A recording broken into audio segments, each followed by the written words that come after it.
ঠিক আছে, আল্লাহ হাফেজ, আবারও দেখাবো নেক্সট টাইম। যা তাইলে।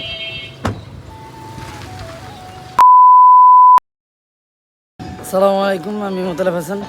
আজকে যাচ্ছি আমার হাই স্কুল জীবনের একটা বন্ধুর লোকে দেখা করতে। দীর্ঘদিন যাবৎ দেখা হয় না। সে টাঙ্গাইলে কেডি মাঠ, যেটাকে বলে মেডিকেলের পিছনে একটা হোটেল আছে, সেখানে সে আসছে, আমাকে কল দিয়েছে, তাই আমি তার সঙ্গে দেখা করতে আছি।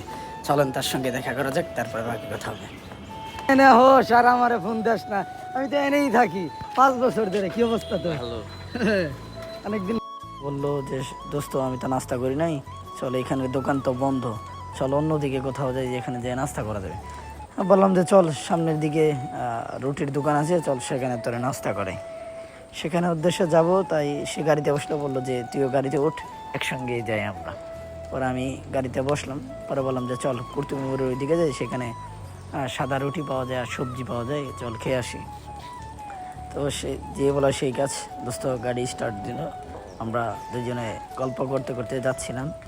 পরে সে বললো যে দীর্ঘদিন যাবত তো আছিস টাঙ্গাইলে, তো কী অবস্থা, দিনকাল কেমন যায়? পরে বললাম হ্যাঁ আলহামদুলিল্লাহ, তোর কি অবস্থা? আমি মাদ্রাসায় থাকো, ভিতর দিয়ে আসলি যায়। হ্যাঁ ওইখানে, এই যে আমাকে শাখাটা এখানেও আছে, ব্রিফ সেকশন। আগে আমরা এই যে এখানে ছিলাম, রহমান ভবন আছে না, সোনিয়া ক্লিনিকের মালিক, ওর যে ইডে ভবনটা ছিল, আমরা ওইখানে থাকতাম। তুই তো নিয়ে অনেক দিন ধরে আসছিস। 5 বছর। ফাইনালি আমরা আইসা বললাম, দুই দোস্ত গাড়ি থেকে নামে আর রুটি খাওয়ার জন্য যাচ্ছি আর কি। আর দেখতে দেখতে আমরা আইসা বললাম যে চল সামনেই দোকান। রুটি খাওয়া শেষ, আমরা আবার মাদ্রাসার দিকে ফেরত আসতেছি।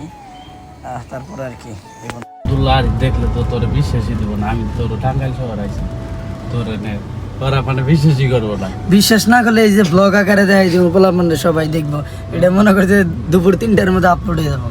এই যে আমার হাই স্কুল জীবনের বন্ধু মুশারত, অনেকদিন পরে দেখা করলাম, আমরা একসঙ্গে নাস্তাও করলাম সকালে। কাজের কারণে দ্রুত ফিরতে হচ্ছে, মাদ্রাসায় যেতে হচ্ছে, সেই জন্য দুস্তরের সময় দিতে পারলাম না ঠিক মতো।